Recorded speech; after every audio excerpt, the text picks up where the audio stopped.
night, yeah. Make all the demons quiet, yeah. We were built to thrive, yeah. I think that we've all had enough. What keeps you up at night, yeah. Make all the demons quiet, yeah. We were built to thrive, yeah. I think that we've all had enough. Yeah, I think that we've all had enough. Sick of dealing with the old plan. Kumusta mga bro? Nasa harap tayo ngayon ng Des Marketing or Yamaha One. Dito lang yan sa Lilia Avenue, Cogon Rotonda or Moc City. Ang iikutan natin ngayong araw ay ang Yamaha Aerox 155. Pero bago tayo magsimula sa mga gustong mag-inquire sa motor na to or sa ibang mga motor ng Yamaha, pwede kayong pumunta dito sa branch nila. Pwede rin kayong tumawag sa contact number na nilagay ko kanina sa screen. At pwede rin kayong mag-chat sa Facebook page nila na ipa-flash ko sa screen ngayon. Itong Aerox natin ngayon ay standard version. Meron kasi itong dalawang variants. Yung isa ay tinatawag nilang Aerox S. Meron yung ABS at naka-keyless function na rin. Ang tawag naman ni Yamaha sa kulay na to ay Cyan Storm. At isa ito sa mga bagong models nila. Unang pag-usapan natin itong harapan ni Yamaha Aerox. Malaki-laki na rin yung pinagbago niya kung ikukumpara mo sa version 1. Ito yung headlight niya, naka-split pa rin. Then yung park light niya, andito na sa taas. Unlike dati na nandito sa side ng headlight. Tsaka LED na rin yung park light niya ngayon. Sa side na to, meron siyang decals. At merong nakalagay na Mio Aerox. At sa baba niyan, may nakalagay na Yamaha. Bagay na bagay din yung combination ng decals niya tsaka yung pintura ng motor. Sa gitna, meron pa rin siyang black cover dito. Same pa rin dati. At yung Yamaha logo. Dito sa kabilang side, wala siyang decals na nakalagay, maliban lang dito sa Yamaha na sticker. Sa handlebar, covered pa rin. At may nakalagay dito sa gilid na Blue 4. May visor pala to, pero hindi pa nalalagay. Sa ngayon, nasa U-box siya para iwas damage na rin. Yung fender niya, wala akong masabi kundi maganda. Mapa version 1 or version 2, NMAX or Aerox, na gagandahan talaga ako sa fender nila. Then meron siyang sticker ulit dito ng Yamaha. Ito naman yung busina niya. Tapos yung signal lights, andito siya sa bandang ilalim. Bulb type pa rin to, di pa rin siya ginawang LED ni Yamaha. Ito yung disc para sa brake ni Aerox. Ito naman yung sensor niya. ABS tsaka non-ABS meron ito. Then yung single pot piston caliper. Tubeless yung gulong nito. Ang tire size naman ay 110 by 80 R14. At IRC yung brand ng stock na gulong. Sa side, eto siya. Merong gel type na Yamaha logo. At decals na may nakalagay na 155.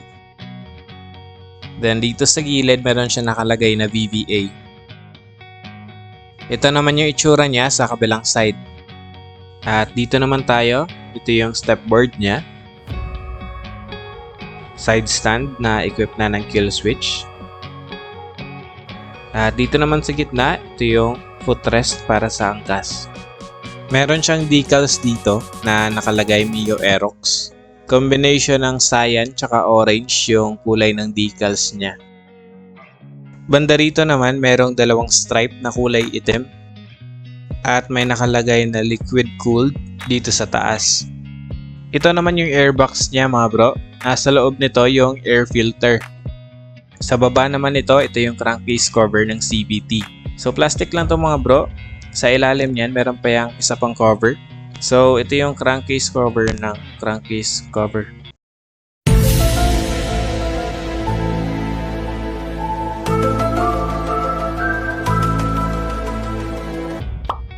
Sa gulong naman tayo dito sa likod.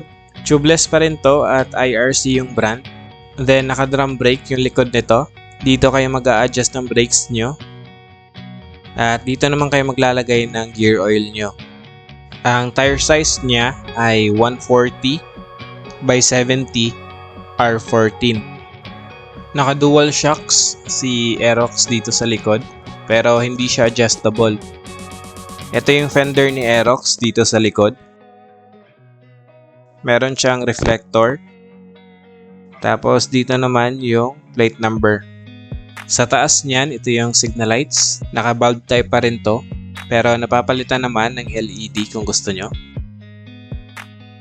At meron siyang plate number light dito sa gitna. Ito yung taillight ni Aerox. Pasensya na medyo madilim kasi against the light tayo. Pero ayan siya. Maliit lang. Pero visible naman yan kahit sa malayo. Kasi naka-LED na siya. So mas maliwanag siya kung ikukumpara mo sa bulb type. Dito naman tayo mga bro. Ito yung tambucho ni Aerox. At ito yung heat guard niya. Nakaganda rin dito is meron siyang swing arm sa side na to. Medyo hassle lang yan kapag magtatanggal kayo ng gulong. Pero ang advantage naman is mas safe to kung ikukumpara mo sa ibang scooters na walang swing arm sa side na to. Liquid cooled si Aerox at ito yung radiator niya. Nandito naman sa gilid yung kanyang dipstick para sa engine oil. Pag-usapan naman natin tong upuan. Para sa akin mas maganda na tong design niya ngayon. Pero yung comfort dito sa driver side, as expected, komportable pa rin. Malambot pa rin gaya ng dati. Then meron siyang Aerox na nakalagay dito. Sa upuan naman ng angkas or pillion, pansin ko mas malambot na siya kung ikukumpara mo sa version 1. At medyo malapad na rin ng konti. Kapag binuksan mo yung upuan, meron kang 24.5 liters na storage. Ito yung takip ng battery niya. Then ito yung battery. Yung model pala na to is hindi na siya equipped ng Y-Connect. Kasi nga kagaya nung issue nung sa NMAX na na-review natin nung nakaraan, nagkakaproblema daw sa battery kapag nakalagay yung Y-Connect niya. Pero meron pa rin naman siyang abang. Kung gusto nyo talagang lagyan ng Y-Connect, pwede naman. Pero bibilhin nyo na yon separately. Kung di nyo pa pala napanood yung review natin sa NMAX, check nyo na lang yung link sa taas. So ganito yung itsura ng cover kapag nilagay. Ito naman yung visor na sinasabi ko sa inyo kanina. Ito yung manual niya. At meron siyang free na tools. At itong box na to, ito yung side mirror. Tignan naman natin yung compartment niya dito sa harap. So para mabuksan to, pipindutin nyo lang yung part na to. Pag may narinig kayong click, yun na yun. Para naman masara, ganun lang din yung gagawin nyo. Ipupush nyo lang, tapos pag may narinig kayong click, okay na yun. Yung laki nito parang same lang din sa version 1. Sakto lang isang cellphone yung malalagay mo dito. Or maliit na wallet or coin purse. Meron na rin tong 12 volt socket. Pwede kayong mag-charge kapag nasa biyahe kayo. Bibili lang kayo ng adapter para pwede nyong isaksak yung USB cord nyo. Ito yung susi ng standard na Aerox. Kapag yung S version yung kinuha nyo, remote siya instead na susi. Meron tong shutter lock. Pipindutin nyo lang dito para mas protected yung susian nyo lalo na kapag nakaparada kayo. At nandito lang din sa susi niya yung pangbukas niyan. Since wala ngang Y-Connect yung version na to, instead na yung emblem ng Y-Connect yung andito, sticker lang na may Yamaha yung nakalagay.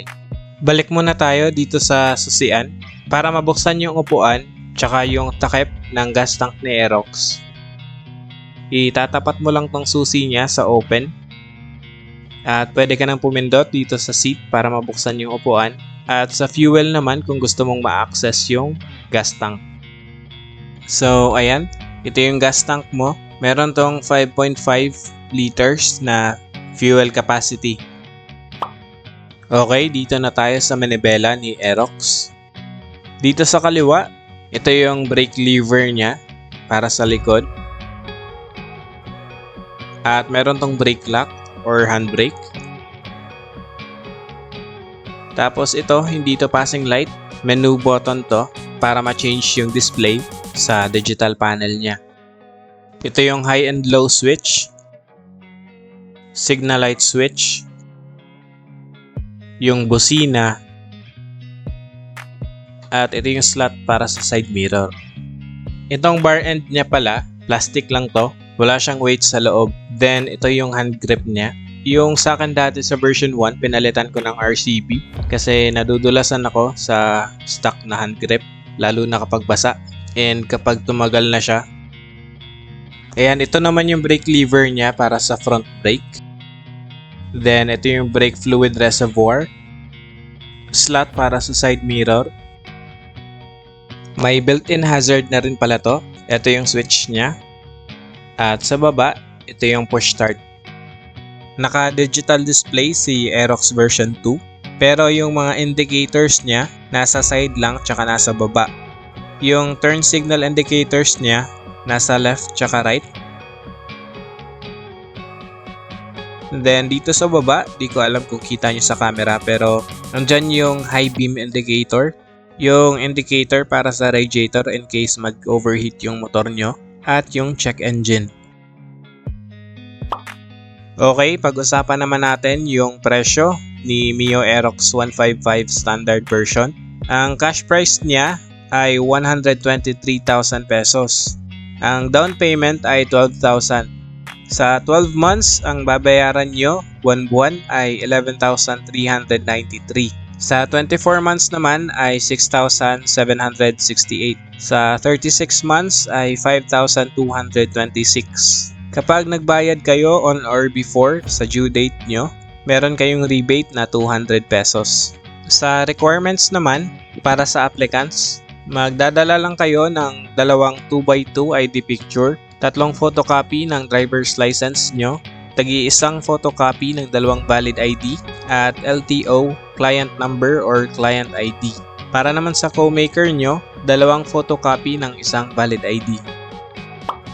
At yun ang walk around natin sa 2024 Mio Aerox 155 standard version.